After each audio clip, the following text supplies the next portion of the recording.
Welcome, everybody. Tad Hargrave here from Marketing for Hippies. And in the lead up to the Meantime program, we're doing a couple of roundtables with some of my favorite colleagues and dear friends on this theme of how do we create space. It's something that struck me recently in the last few weeks is how there's something more fundamental than ethics in business. And that something is actually having space and room to do one's business that you might have all the ethics and the clearest niche and point of view, but if you don't have any time, there's no business. And if you don't have any emotional bandwidth, if your nervous system is fried, it's also very difficult to do anything. And ethics become real questionable at that point. And if you don't have the financial space, etc., there's a certain amount of spaciousness that's needed. So I'd asked some of my favorite colleagues to come and throw down their best thoughts on, as an entrepreneur, how do you keep space in your life? Because it's very easy for it to become so crowded, and suddenly we don't have time. Got time for everything but our business. So we're going to start with my colleague Caroline Leon, who I met years ago from the UK. And Caroline is somebody I've sent people to over the years, has guested in my membership, has a substitute taught for me a number of times, and who I've had the pleasure of meeting. So I'm very excited to have Caroline here. So without further ado, over to you, Caroline. Thanks, Tad. Okay, I've got some slides. So I think I have share screen status. Just bear with me. Can everyone see that? Yeah. Okay. So what I'm going to talk about today is things that I think you might be able to stop doing for clients and prospective clients to create more space in your day-to-day. So the premise of what I wanted to share is, in my many years of running my own business and supporting other business owners to do the same, I've seen firsthand just how many hours get wasted doing activities that we think are in service to our clients or prospective clients, that I actually think could be eliminated to the benefit of all involved, so the business owner and the client. And I'll be kind of walking us through three key areas where I think changes could be made to free up more space. And that's enrollment, in the enrollment process of prospective clients, onboarding of new clients, and active clients that we're maybe currently working with. Now, I'm aware that some people might be, in that space of I need clients. So I'm a big believer in building for growth. So putting some of these things in place now so that when we do get more clients and we are more busy, that space is already protected. So just going through each of those, I just have like several things that I want to share that I think could be useful to free up space. So number one, like looking at the sales page right at the beginning of the enrollment process, rather than having like a vague CTA on our sales page, like contact me to discuss working together, which I see all the time, or just like drop me an email or use my contact form if you're interested in working together. One of the things I really recommend is having a really clear enrollment process. That could be, hop on a call, but have that link to book the call there and then. Don't have that kind of back and forth over email. I have, for example, an application form followed up by a call to discuss that application. So just having that clear process in place, I think eliminates a lot of unnecessary admin. Also, rather than trying to figure out, I did this for years, trying to figure out availability, going back and forth over email, use a scheduler. A lot of people put this one off because it's an expense and maybe it's the early days of business, but I'm a big fan of, I use Calendly. There's lots of other tools you can use, but as early as possible in business, getting a scheduler to avoid that kind of back and forth all the time, trying to find times and dates. And also, if you work globally like I do, avoids a lot of time zone mix-ups, which is saves a lot of time in the long run. Also, rather than reinventing the wheel with emails that you send on the regular, like inviting someone to book a call, for example, or sending out your link to your schedule and that kind of thing, use canned emails. So I still remember the day someone told me about Gmail templates. And one of the things that I'm going to share in the chat actually is a link to a document and a copy of these slides where I've got instructions on how to use canned emails in Gmail and also even an example of a canned email amongst other things. So having those things at hand, it could just be a document that you use and it's like, okay, I use these emails regularly. I love Gmail templates. They're really easy to use. Another thing that I would invite you to do is stop following up with prospective clients with the just checking in emails. So instead, one of the things that I like to do if I'm in that enrollment process with somebody and I've had, a really great call and they want time to think about whether or not they want to work together, or, I've sent them the invoice and they say they're going to, pay it, rather than me be in that position of like, when are they going to let me know the decision? When are they going to pay the invoice? I'll say on that conversation, can you let me know when you'll do that? Can you let me know when you'll make the decision? No pressure, you can take as long as you need, but let me know when you can have that decision by. And one of the things I do is I'll put a note in my calendar in front of them on the call. So I'll say, okay, I expect to hear from so and so by the end of Friday. And it just helps with that. I'm not going to follow up with you. You're going to get back to me. I think it's a really big one that we spend a lot of time, and it's time and also energy. There's that energy piece. Moving on to the onboarding phase. So this is when someone has said they want to work with us. Again, there's lots of things I think we can, places where we can save time and create more space.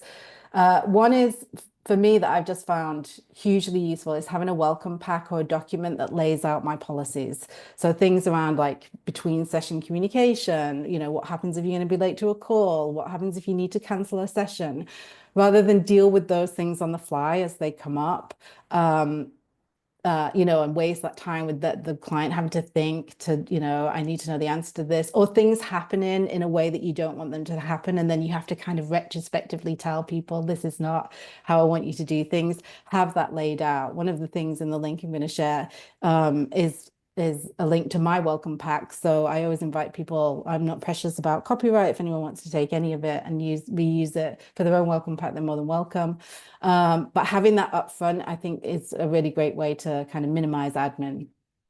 Also, if you work with people one-to-one, one of the things I learned years ago is not to let people book in whenever they want. So instead of like, okay, when do you want to have your session? Or sending people to a scheduler where they just book their sessions each week whenever they feel like doing it. I encourage my clients to have set session availability that works for you. So for example, when I got to the point where I thought, I think I might need to have a schedule that works better for me when my business started to get really busy, I had been letting people book in sessions at any time between the hours of 9 and 6, which were my working hours. And I realized when I, opened my diary and realized I had a client session at 9 a.m. or 9:30, I just hated it. So one of the things I've done for years now is have set session times, and they are for me 11:30, 3:30, and 5 p.m. on Tuesday, Wednesday, and Thursdays. And what that allows me to do is have space on Mondays for my content creation and Fridays for what I call my CEO day, which has a raft of things that I get done. And it kind of concentrates my client sessions in a set time. And people worry that this is going to be like, oh, if I'm not more flexible and I don't, accommodate people's needs, that I'm going to lose clients. I have not found that to be the case. And actually, people feel very supported and guided when they're given clear options to choose from.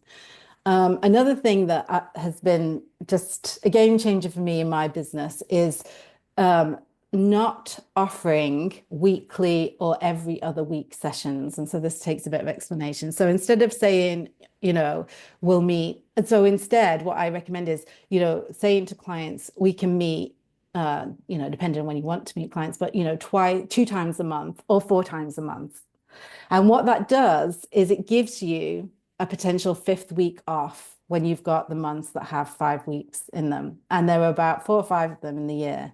It's one of the first things I do at the beginning of every year. I go through, I book the 5th week off on any months that have 5 weeks, because I know I only ever schedule clients in on weeks 1, 2, 3, and 4. And it just is just another way to kind of like create space ahead of time. And the way I do that, the way I kind of protect that time is I use, again, I use Google Calendar. I create calendar invites for my clients. So for example, if I have a client, I work with clients twice a month. I'll send an invite for session 1 on, let's say, the first Monday at 5 o'clock. And then I'll send a separate invite for session 2 on the third Monday at 5 o'clock, for example. And then I create those as recurring appointments. And I invite my clients to the calendar invite. And what that means is when if I need to make changes, if there's that situation where we need to reschedule or move things, once I move it in my calendar, it moves it in the client's calendar. And also, Google Calendar, I'm sure most calendars do this, has a kind of nifty recurring option where you can say recur on the first Monday of every month at 5 p.m. or recur on the third. So it's just a really great way to do that and keep that 5th week off if you need it. And then moving on to working with active clients and the things that we could potentially stop doing or avoid doing to create more space.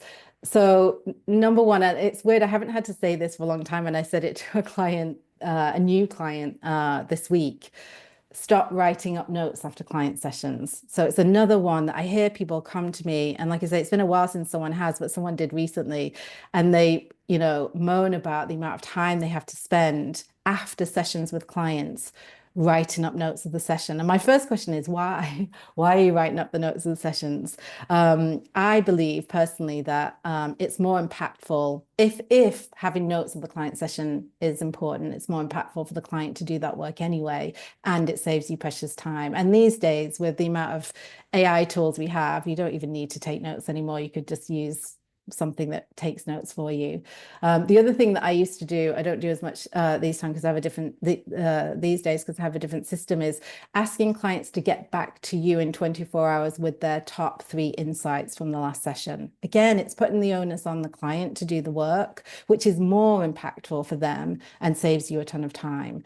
Often we think that we're helping the client by doing things for them, and I think I don't think that that's the case. Another thing that I would recommend that people stop doing is chasing clients for updates, or having that thing, should I check in with my client? Shouldn't I, do I need to follow up and see how they're doing? I use a system. Again, I share this form in the link I'm going to share in a moment. I use a system which is what I call a client session preparation form. So it's just a Google Doc with a series of questions that ask people like, what were your insights from the last session? What have you done? What actions have you taken? What have been your wins? What do you want to be held accountable for? What do you want to focus on in the call? It's various questions. And I ask my clients, again, the onus is on the client to do the work and not me, to submit that form to me 48 hours before the session. And what I say to my clients is, it doesn't matter if you do it or not, but just know if you don't fill in that form, we will spend the hour that you've paid for updating me on what you've been up to. And so if you do that work outside of the session, we can really use the time we've got together more effectively. Another thing that I used to do for years and stopped doing was recording the sessions for my clients. So we all have, most of us are probably doing sessions with clients on Zoom. And I used to, for example, record the session and then say, I'll send it to you after the call. Then I'd have to wait for Zoom to upload it, and then I'd have to download it and put it on my Google Drive and then send them the link. It's really simple. We just give recording rights to our clients and let them record the session, so we don't have to. So again, I mean, there's a theme here of, looking at things I might have been previously doing for my clients and handing over responsibility to them. Or just, having certain things automated that makes it easier for them. The other thing that I would say that is a biggie, because it's the trend, I think, that I see a lot with coaches and other one-to-one service-based businesses, is this unlimited support between sessions that we see people offer. And I remember I had it on my sales page for years, and I suddenly was like, I don't have time for unlimited support. It's not possible. So I would say, there's a case to remove support between sessions. It's something that I'm actually considering in my business for next year. Or what I've been doing for a a while is I say on my sales page, limited support between sessions, depending on my availability. And then I have really clear boundaries and guidelines about what that looks like. So I have certain, I have a document that I give to all new clients that says, I don't look at client stuff on Mondays or Fridays. So if you send me something on Thursday afternoon, I'm not going to get to it till Tuesday. I also only have 3 spaces in my week for client work, so basically, making sure that that is kind of like kept to a minimum. So the reframe in conclusion is that we do many of the things mentioned here because we think we're being of service to our clients or prospective clients, but actually giving them more choice with more availability and all of that stuff only adds to their decision-making burden. Do more of the work for them only sees them taking less responsibility for their own journey, and taking on extra admin that's not necessary only means we're more likely to drop balls and actually serve our clients less powerfully. And it takes time and space that we could otherwise use more fruitfully. And that's a wrap from me. And I'll just share the link in the chat.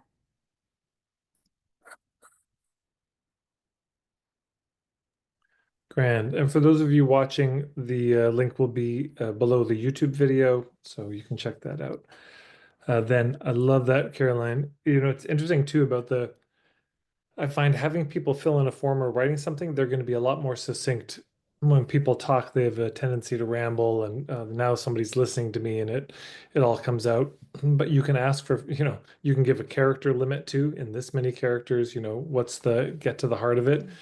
And I think this actually saves time on both sides. I think it's often a much more direct way to get to the pith of what the situation is myself. So thank you so much. All right, next up, we have Erika. Erika from yourrightobe.com, I believe. Yeah. Erika has been both a client and a colleague. We've had a chance to meet in person, have dinner together in Norwich. And when I first met Erika, the niche was around working with women who were just too nice and were overgiving in this pattern of this. But I think it's evolved since then, which maybe you'll fill us in on. So Erika, welcome. Good to have you here. Yeah, thank you, Tad. I was definitely feeling the pressure to do my niche in front of you. So I would say, yeah, I'm Erika Chalkley, and I'm an embodiment coach and a Buddhist teacher. And I work with ambitious, change-making women who want to slow things down as they shake things up. So this sense of they want to do big work in the world without sacrificing themselves and burning out. I like to call it, they want success and the soft life. And underneath that is so that they stop perpetuating the very systems that they're trying to transform. Yeah, we can often do that to ourselves, undoing internalized good girl conditioning, internalized misogyny, capitalism, etc., etc. I'll also say, for the purposes of this conversation, I was late diagnosed with ADHD. So I have a very intimate relationship with overwhelm and just this sense of being completely flooded. And I've had to work incredibly hard in my own life with that. So, yes. So, Tad asked me, what's the one thing that you would teach? If you could teach someone who is feeling incredibly overwhelmed, what would be the one thing? And as an embodiment teacher, I'm going to lead with an embodied practice. Yeah. So, and I'm going to need some participation actually on this call. I thought there was going to be a live audience. So you're my live audience. Okay. So this is the one thing that I would say because, gosh, there's a lot of good advice out there. And oftentimes we do know what we need to do or we know a way out. But the problem with overwhelm is it tips us into, it's a physiological response, right? We go into fight, flight, and freeze, or a variation of blended states. And when that happens, we lose the capacity to think. We lose perspective. We can't be creative. That part of our brain shuts down and we fall back on old patterns, which if it's overgiving, overworking, striving, pushing, or collapsing, running away, avoidance, procrastination, that's where we're going to go. So there's one kind of key embodiment practice that if we can catch it in the moment and do it, can give us a chance to just move out of these states. Yeah. Okay, so I'm just going to lead us in a short embodied practice. And this is what I would teach my clients on day one, basically. Just a little disclaimer is that the amazing thing about embodied coaching and practice is that it can go very deep very quickly.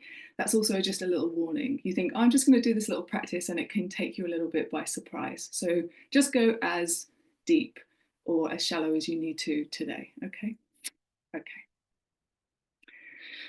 Okay, so just take a moment. You might have a little wiggle, have a little shake, and then just imagine, bring to mind an experience recently you've had of feeling overwhelmed, or the most vivid image that comes to mind of overwhelm.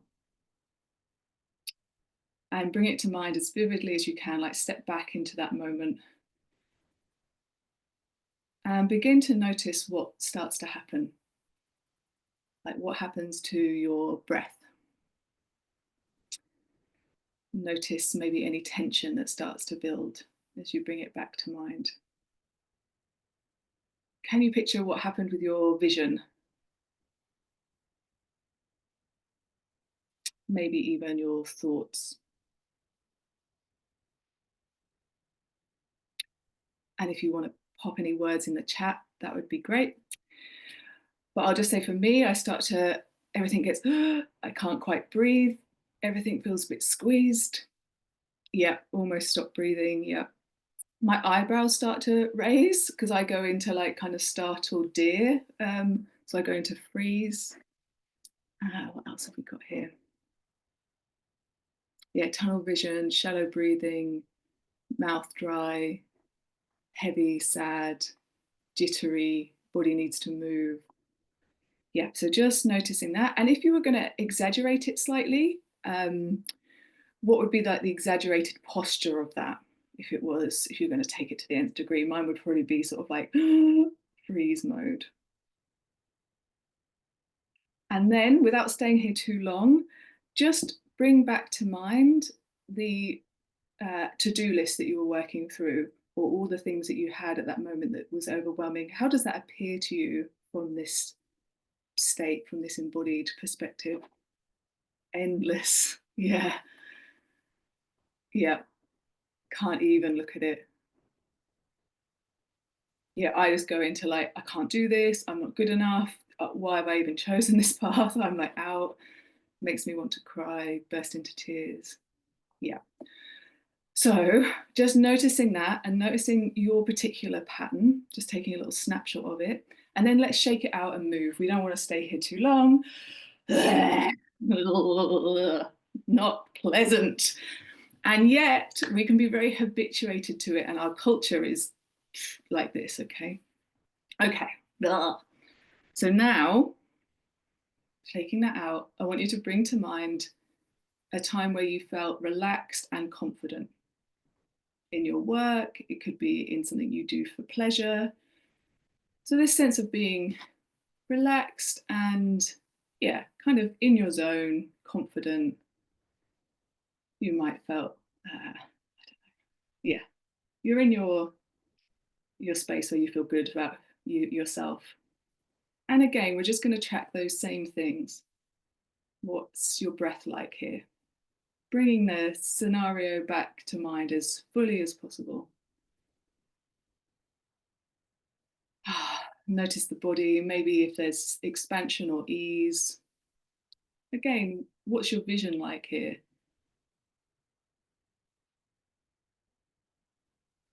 And maybe what are your thoughts? And any comments in the chat would be great. So I just sort of feel like I feel kind of open, kind of like, oh yeah, I could, leaning forwards but not collapsed, smiling, feel lighter. Yeah, still feeling a bit of activation from before. This is quick, but feels more fluid, and this movement, I'm able to flow with it. Deep breaths, expansive, expanded chest, tall posture. Okay, so again, let's just exaggerate that a little bit, and particularly focusing on areas that are the opposite of what you discovered in so if you had tightness before, really expanding the width, you know, or if you had shallow breaths before, really expanding the breath and sort of exaggerating it, dialing it up. And then from here, turning back towards the to-do list, the things you had to do or to your work. How does it appear now from this embodied posture?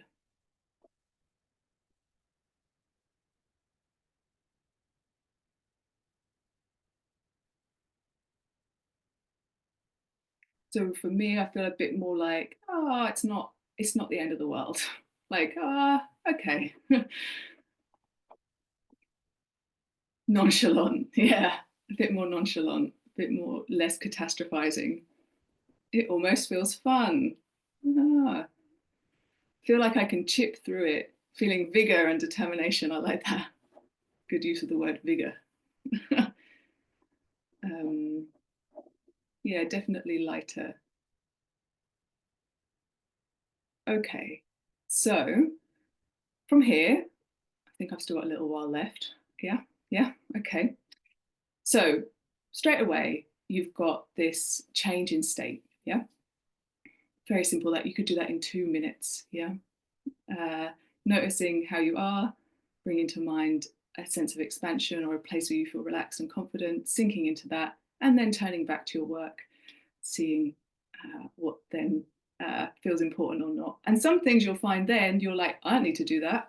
That I don't know why I was obsessing about that. That's good enough already. That doesn't need to be better. You know, we can get off of the sort of tunnel vision, kind of needing to do more, push through kind of train tracks we're on, and begin to think more creatively. And in particular, I don't have time to share this, but in particular, there are 3 aspects: forwards and backwards, like collapse and dignity, and narrow and wide. And if we just think, you know, we'll tip into one of these, and what if we can find a balance in the middle? Some of us will go into stress and we'll lean forward to kind of tunnel through, or we might avoid. If we can find balance over the midline in between you and me in this middle place. Some of us will collapse, some of us will go into pushing. And if we can find a nice middle ground on our spine, that gets us into kind of like, I have competency. It's the difference between posture and collapse. And then some of us shrink inwards or tighten here. If we can open up to the side, that puts us back in touch with connection and perspective, and also support from other people. So if you hold those 3 in mind and find the center ground in those, and then turn back to your work, you'll be in a kind of much more empowered, dynamic, kind of balanced position to turn back to your work. And then there's 2 time frames for this. There's shifting state, which is what we just did. But as we just explored, imagination is incredibly powerful, right? We just literally nothing changed apart from what we were imagining then, and it put us into completely different physiological states. So you can build traits over time by kind of imagining your day, putting yourself into this relaxed, confident, or how you want to be through memory, putting yourself into that state, and then imagining yourself doing your work from this place. And that will build a kind of response in you, or more of a trait in you, to turn towards your work with this kind of sense of relaxed, confident embodiment. And I liked what Caroline said in her share, which was around building for growth. And I really see this as like we're building our embodiment and our nervous system capacity for growth. So the more we can expand, the more capable we are of taking on more clients, doing more, but we're not associating it with the habituation of stress and overwhelm and being swamped. So we can really build a sort of nervous system muscle for growth. Yeah. Thank you so much, Erika. Yeah, boy, so much of it comes down to the body. I know like many people, sometimes I'll be at the computer and I'll just be sitting there for ages and ages, and I go for a walk and then I'm in a totally different zone, you know, just even into the walk, moving my body, shaking it out.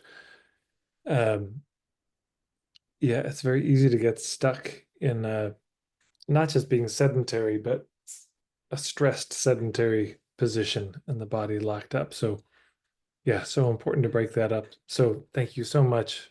Very You're so helpful. welcome. You're so Yeah. welcome. Yeah. Next up, we got Bill Hershey.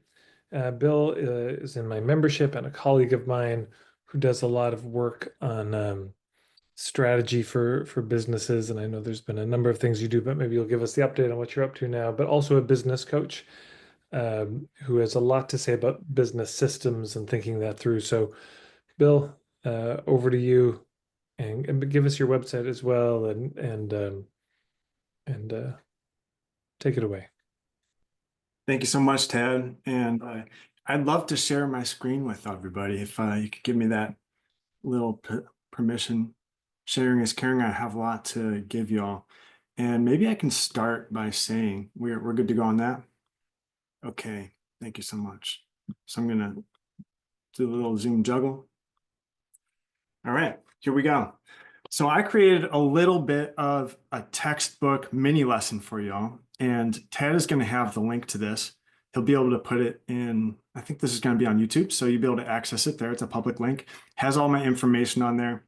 But before I get into introducing myself, I just want to say that it wasn't that long ago that I was in your shoes attending Ted's events in his membership community. I think I joined in early 2023, so about 2 years ago from the date of this recording. And here I am presenting with some of my favorite folks. You know, I've heard of some of these folks in the Ted's work, you know, and working with Ted. So just to give a little note of encouragement that it may not be that long of a timeline before you're presenting with some of your favorite folks. So keep showing up, doing the work, and you may have some awesome opportunities coming your way. So who am I? Bill, are you wanting to share the Google Doc as you go? Yeah. Yeah, Okay. this is like, I'm going to like teach straight out of the textbook here. Okay, perfect. So, and some of my favorite teachers have done it this way, and I love it. And it's super light and simple. You know, in some way it kind of mixes up the media from the slides. So yeah. So I'm going to be reading and riffing from the script a little bit here. Here's my website if you want to check that out. In simple terms, I help businesses make more money without sacrificing their values. But practically speaking, I'm a non-CPA accountant offering business coaching, financial consulting, and bookkeeping services, primarily serving integrative health practitioners who want to grow their clinic. So my topic for you today is, you know, when Ted reached out and said, hey, I want to present something, bring some folks together to talk about how to create more space in our schedules, you know, entrepreneur overwhelm is a thing. And pretty much every entrepreneur goes through that process of learning how to deal with their overwhelm and learning how to manage time in their schedules. So one of the things that I'll be presenting here today is strategic calendar work blocking. And some of the many, I'm going to touch on some of the many subjects that are tied to this, but I'm really going to focus on that. Time scarcity is a complex problem. It can be rooted in a revenue problem, which ties to many things like marketing, pricing, productivity, and business management.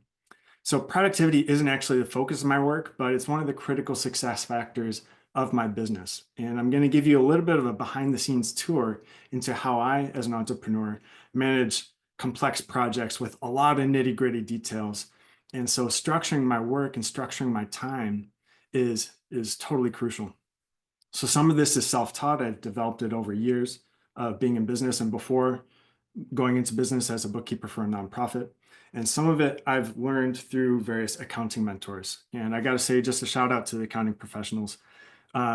These guys are typically, their superpower is being great with the structural sides of running a business. So we can learn a lot from these folks.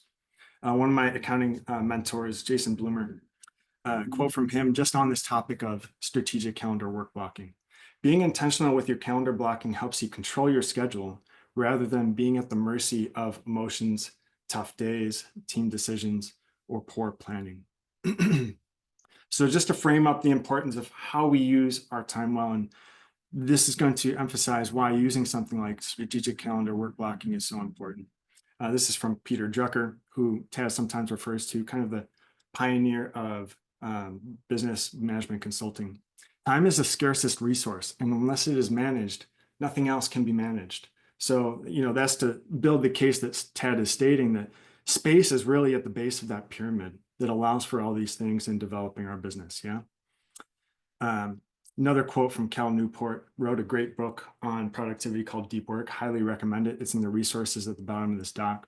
The key to developing a deep work habit is to move beyond good intentions and add routines and rituals to your working life, designed to minimize the amount of your limited willpower necessary to transition into and maintain a state of unbroken concentration.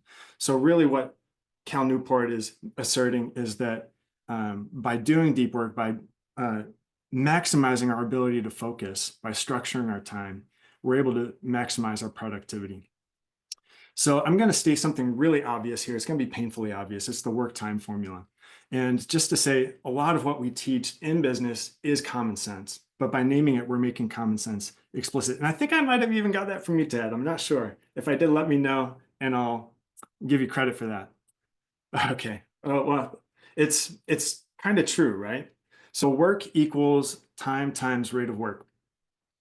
So super simple. I mean, this applies in physics, this applies in economics, but really time. So what this equation doesn't reflect is the value of the work. I think that's an essential component that we come to understand. But this side of the equation, another way of looking at rate of work is productivity. So we can look at that in terms of speed, efficiency, potency. And the value of the work that we produce can be measured by the quality of work, which is essentially a subjective valuation. And you can measure results or impacts for our clients, but what those results mean for our clients, what those allow for, is a little bit more on the subjective side. I'm not going to go too deep into this. I threw this in the doc, but essentially who we're delivering impacts to is a crucial question in valuing the work. And by being in Ted's community, by engaging in the work around niching, it's totally critical, because that's going to be one of the major determining factors for the value of the work. Today's focus, however, will be on the time part of this equation and how we utilize this time in combination with our work. So I'm going to introduce you to a three-part method that I use in my business. There's other components to this method that I won't have time to go into, but these are three key tools that you can implement. And I know Bradley Morris presented, I believe he presented on part one about his method for calendar work blocking. He uses an app for that. I'm going to mix it up a little bit and go a little analog and show you other options in case you're not as digitally inclined. And ultimately, hopefully you'll be able to find a solution that works for you. This is a quote from one of my accounting mentors, Seth David, kind of a specialist on workflow design and processes. So what keeps me sober might get you drunk, right? So just bear that in mind as you're listening to me. You may see some things that are for you. This may not be for you at all, but maybe at least you start to see the bigger picture of the process of maybe even some of the moves you need to make in digital format, even if you're not doing pen and paper. So this is a pen and paper technique. And the first, even though it's pen and paper, we are utilizing some technology. The first part is using a calendar app, which I believe Caroline was talking about to some extent. Super smart to have a calendar app, whether it's Google Calendar, Apple Calendar, maybe Outlook or something else.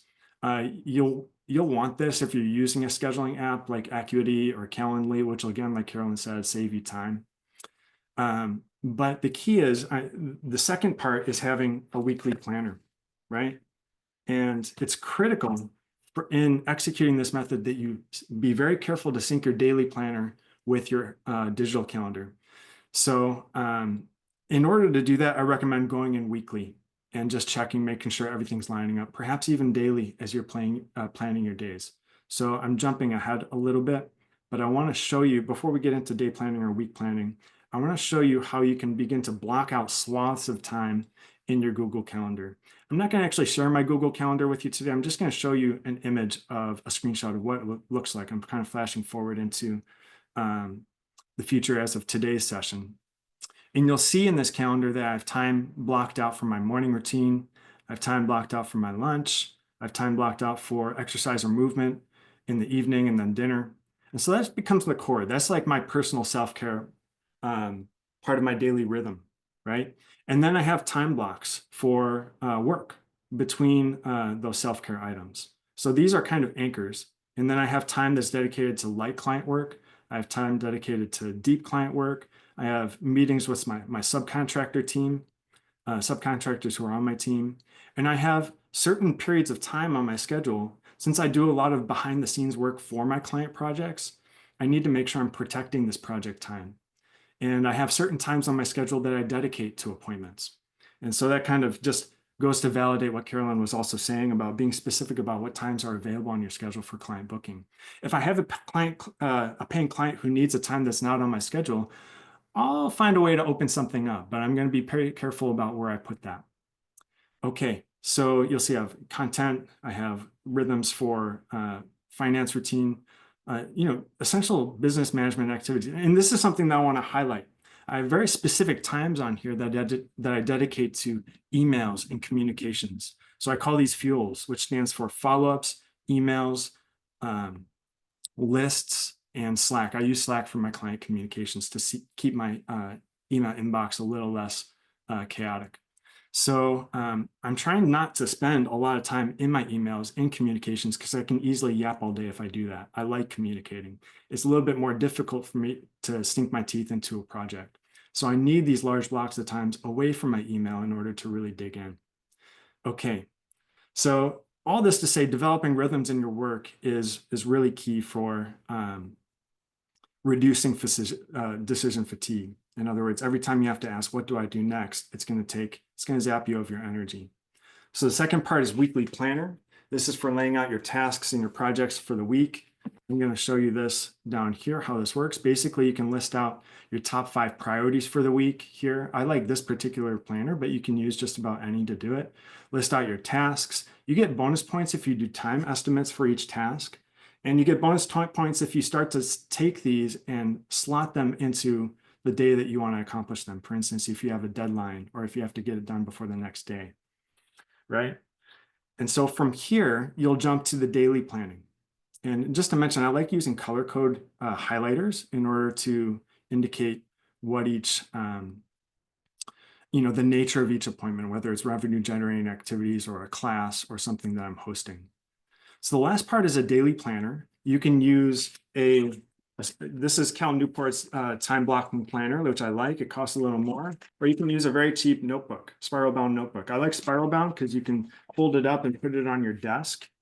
And basically on a daily basis, I do this before the next day. I plan out my next day. You basically throw numbers along the left margin, 2 lines per hour, and you begin slotting your tasks from your weekly planner into the daily plan. And you want to structure this so that it's congruent with how the basic recurring template that you have in your Google Calendar or whatever app you're using. So if you don't accomplish what you set out to do in a given day, you highlight it or you circle it in red and you kick it forward to either the next day or the next week.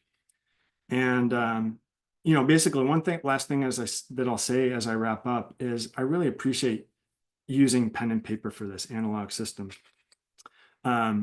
I've used apps like ClickUp and Notion before for task management, but I've always drifted back to pen and paper.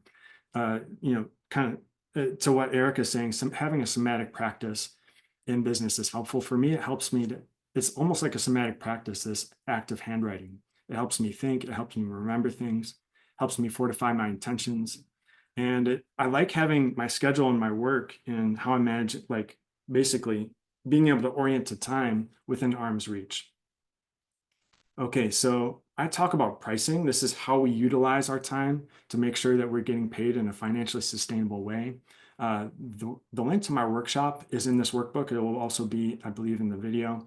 And here's some links to some of the resources I mentioned today. But really the key takeaway I want to leave you with is we need to leverage time. We need to use time well in order to make sure that we're getting paid and we're not having to work into the hours where we really want space. Okay, thank you so much and good luck out there. Thank you so much, Bill. Yeah, it's boy, the time blocking thing. It's a very common theme and it's so important because otherwise we're just so reactive. It's the old story about putting the rocks in the jar, and if you don't put the big rocks in first, they don't get there. And it's very easy to be reactive on these things. So yeah, bless you. Thank you. And I love it. Pen and paper. It's so important that we find systems that work for us. I know people who love Trello, and I tried it and I didn't like it. I found an app called Things, culturedcode.com, and that's what I use, and it's a life changer for me. Asana, or there's so many, of these things. But for some people, it's index cards or sticky notes or a wall calendar or these weekly calendars, and we're all going to find something. The key is, do you have a system that you'll use sustainably over time? Because if you're not going to use it, it's worthless. Yeah. So last but not least, we have Suzanne Culberg. Suzanne was in my mentorship program that I ran for about 4 years, and originally came within the field of weight loss and had the very compelling notion of, what if we're overweight because we overgive? And that, is it possible that we actually know what we need to do to lose weight, or, as I often point out, to gain weight? Whatever the goal is, we do often know what we need to do, but why aren't we doing it? Because we're giving all of our time to everybody else. Oh, I was going to go for a walk, but the kids needed this. So I was going to exercise, but well, my friend needed help with this. And which is fine once in a while, but for many of us, there's a kind of tendency towards collapse and overgiving that kills our businesses. I've seen so many entrepreneurs do this. It's something I've been talking about lately when we talk about space. Is another way to say it is, if you want your business to work, it has to be a higher priority. If you want to make more money, that has to be a higher priority, but priority requires space to do it. And that requires being able to say no, which, many people are not very good at. And Suzanne is the Nope coach, SuzanneCulberg.com. So Suzanne, welcome. Thank you so much for having me, Tad. And just something about priority, I was having a conversation with someone the other day. The very definition is that there can only be one. And many of us try and multitask and do many things badly. And it's like, what is your priority?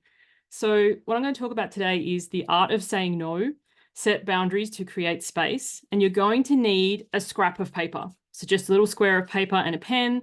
So grab that now. I'm going to quickly introduce myself. As Tad said, I'm Suzanne Culberg, the Nope coach. I help folks set boundaries and put themselves first without feeling selfish. I am a sweary fairy. I'll rein it in for Tad's group's sake today. I'm also a wacky t-shirt lover. So today I have Introverts Unite separately. I am from Sydney, Australia, and I'm either 1 hour from the Harbour Bridge or 3, depending on traffic. There's no in between. So Tad invited me today to give you my single best tactic that you could use to free up hours of time in your week. And before we get to that, I want to start with a personal story. When I started my business, I was always available. If I got a DM or an email, hell, if I'd even got a carrier pigeon, if somebody wanted to talk to me or book in a call, I would open up my calendar stat. And I remember back in 2018 on New Year's Eve, somebody sent me a DM and they wanted to talk to me on New Year's Day. So I scheduled a call for New Year's Day, 7 a.m. And guess what? They're a no-show. And I'm embarrassed to say that this would happen a lot. Not just no-shows, but people cancelling at the last minute, people booking back in and then no-showing again, people turning up late and expecting my call to go over because they didn't get there on time, people wanting to pick my brain or just have a coffee chat, but really they were asking for free coaching and I allowed it. And it was exhausting. And I know that I'm not alone. Many of us overgive to the point of exhaustion and burnout. And it's not a hot take that many entrepreneurs give up the 9 to 5 to work 24/7. And we tell ourselves that it's just until we sign our first client. That's what we say when we're new. Just until we sign our next client when we have a few. Just until we're fully booked. And I want to say 2 things. 1, what you allow will continue. So as soon as you are putting everything off until a just until, you're just going to make another just until. And the second thing is, givers need to have boundaries because takers don't have any. Like, they will take and take and take. If you've seen Hamilton and watched the song by Burr, He's Willing to Wait for It. It's like Hamilton doesn't hesitate. He just takes and he takes and he takes. So the tactic I'm going to offer today is really simple. It's so simple that many of you are going to dismiss it. You're going to give me the nascent eye roll and you're going to move on with your day. But I really encourage you. So with your piece of paper that you haven't, if you've already grabbed it, if you haven't, I'm going to give you time. I want you to do this now. I don't want you to listen to this and go, I'll do it later. Grab a pen, and on one side of your bit of paper, I want you to write yes, and then turn it over. And on the other side, I want you to write no. And now you've done that. I want you to imagine that somebody's asking you to do something. Can we have a discovery call tomorrow? Can you pick up my prescription I forgot? Can you pick up my boots, my soccer, my daughter forgot her mouth guard? Like, can you run home and pick up my mouth guard? Whatever it is. And you say yes to them, hold your little bit of paper. So you're saying yes to the request. What are you saying to you? What's facing you? No. When you say yes to others, you're saying no to yourself. So how do you use this very simple piece of paper to set boundaries and create space? We've just listened to Bill with his strategic calendar work blocking. I love that. I live my life by my Google Calendar. So say you'd plan to do something like I'm going to record a podcast, write a blog, follow up, whatever it is. And someone comes in and they're like, could you just, you use your piece of paper to say no to them. So you're saying yes to yourself. You don't literally need to hold it up, though I do this with my kids. It's like, it's actually outside my office right now, a giant piece of paper that says no. I can't be interrupted because I'm teaching. If it says yes, they can interrupt me because I'm just doing back office stuff. So like I actually have this everywhere. But then what you do is you lovingly redirect them to when you are available. So if a potential client sends you a message, here is the link to book my discovery call or whatever your process is. Or if there's people who are asking you for your advice, this is going to challenge a lot of you, but I dare you. My pick your brain rate is however many dollars per hour. Here's the link to book. First time I sent that to someone, I was almost like vomiting. I was like, oh my gosh. And a lot of people don't want to pay it. That's okay. But my time's valuable. And I'd rather buy it back to spend with my kids or do the thing that I had planned to do than do someone else's priority. And the number of people who do actually book it is be open to be surprised. Or you could say something like, I cover that in my blog or my podcast or my YouTube. Here's the link. And here's the link to your entire channel, as in you go find it. Unless you happen to know, like Tad has some sort of like mojo. He's like, here's the video. Always. I'm like, here's my channel. It's called this, search. With family and friends, we can go to a movie together after I have finished whatever this is. I'm unavailable right now. I finish work at 5 p.m. or whatever time it is. Today, for example, it's school holidays here. It's summer in Australia. My kids are home. We can go to the park after the meantime recording. The biggest thing too, I think that people don't remember is boundaries with yourself. Because how often do you go, I'm going to record that podcast. I'll just check my email first, because you don't really want to do it. You're having second doubts or whatever. And this is not a hot take as well, but email is someone else's priority, not yours. And we can get in this rabbit hole of responding, or worse, I'm just going to do some market research and scroll social media, and there goes 3 hours of your day. So it's like you sticking to your own boundaries and doing the thing, recording the podcast, writing the blog, doing the presentation. That is super, super important. So you might be like, okay, Suze, I understand the piece of paper, but how do I set these boundaries and create space? Step 1, awareness. You can't change what you don't acknowledge. Spend some time after this call. I really encourage you, get your journal out. Where are all the places that you override your own boundaries? Like for me, as soon as I'm like, I need to check the filter on my dryer. Yeah, that's me. That's a clue. Or what's in the cupboard? Like I need a snack. You literally just ate, woman. Where are all the places that you override your boundaries? Or if I'm like I go, it's, as I said, it's summer now. I don't have my kids in care. They're old enough to be home. I'll go, let's go play Nintendo. It's like, no. Usually we're our own worst enemy here. So make a note of that. Step 2, have some self-compassion. It's going to suck the first few dozen times. One day last year, my son forgot his school bag. We'd walked to school. He forgot his school bag. And he's like, can you go home and get it? No, I had plans. So I was like, you're just going to have to ask people, can you borrow pencils? Can you borrow paper? I did order him lunch. Don't worry, I didn't make my kids starve.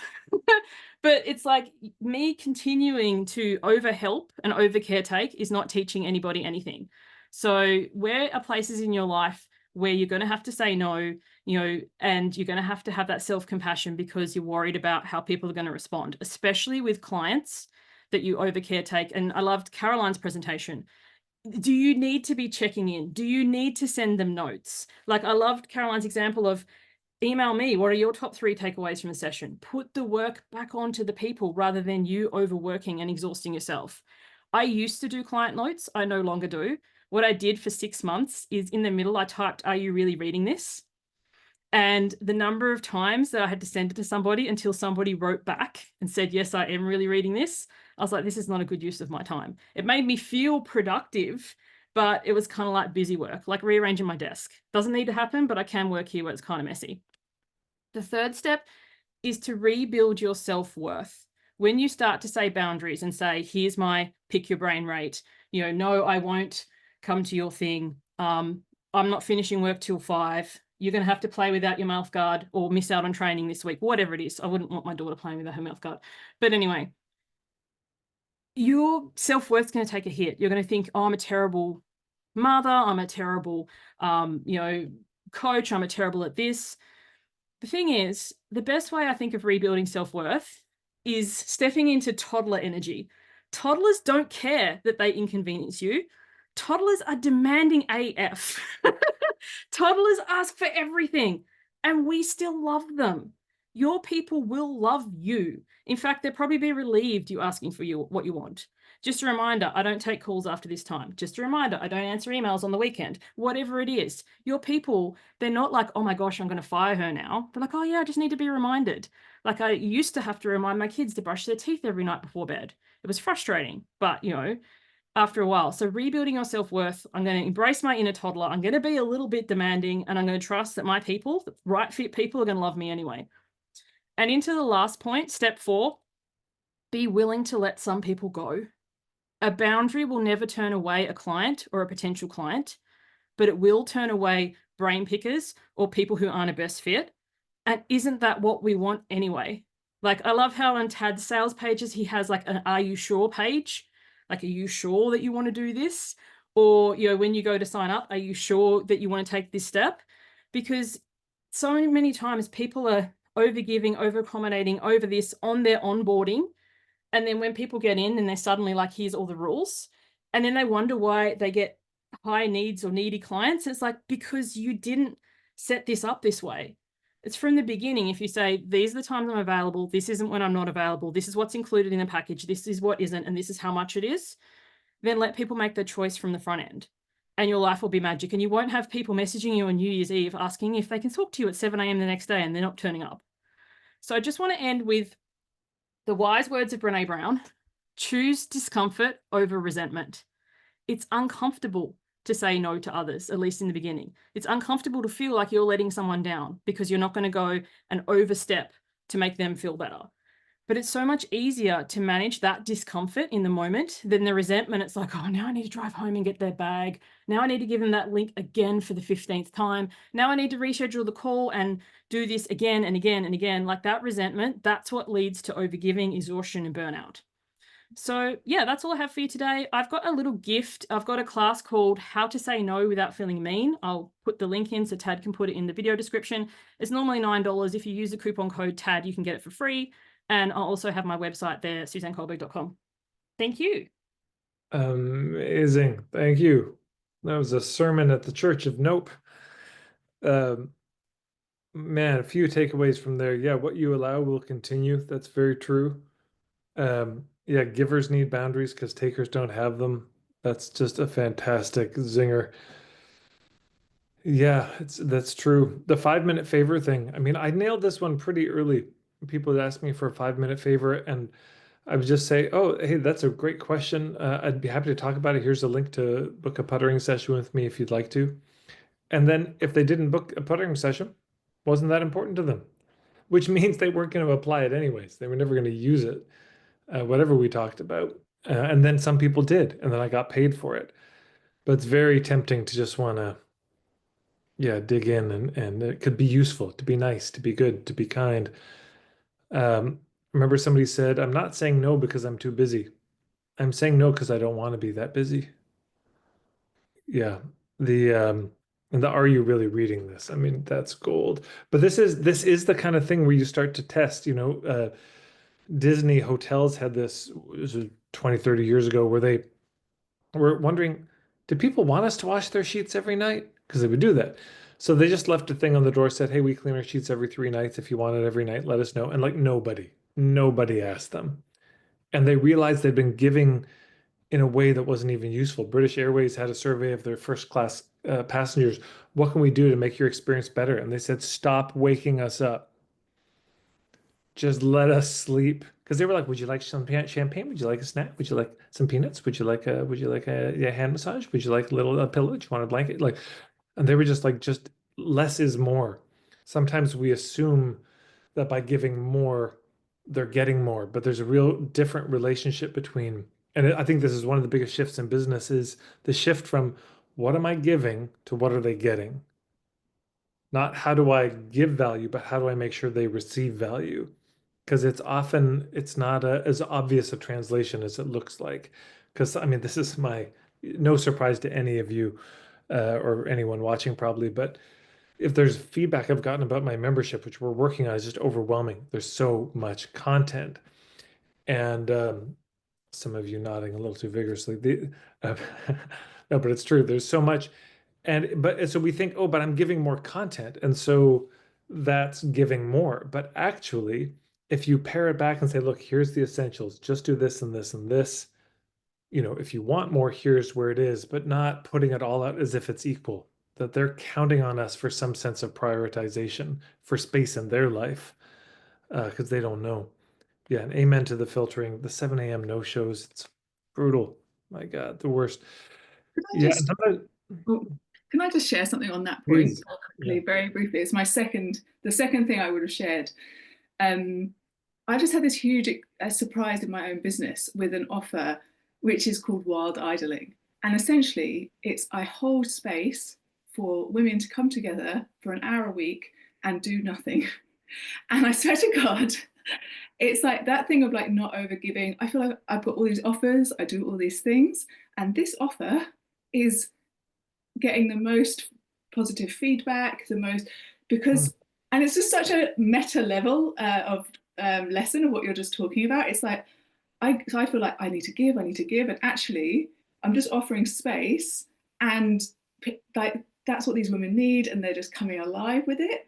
But it's also that thing of just taking an hour a week to do nothing, just do nothing, go for a walk, like you said, or just do nothing, because it lets all that sort of overwhelm and decision fatigue and all of that filter through, and you can sort of find yourself again and hear yourself think again with just creating an hour of doing nothing a week. So I just wanted to share that because I thought like that's been such a surprise in my business of like offering less and just creating this space. It's been incredible. So anyway, I just wanted to share that quickly. That's great. Yeah, I've noticed this myself. Sometimes I think it's interesting. It's the need for space. We need structure, but one of the things that the structure needs to protect is open space.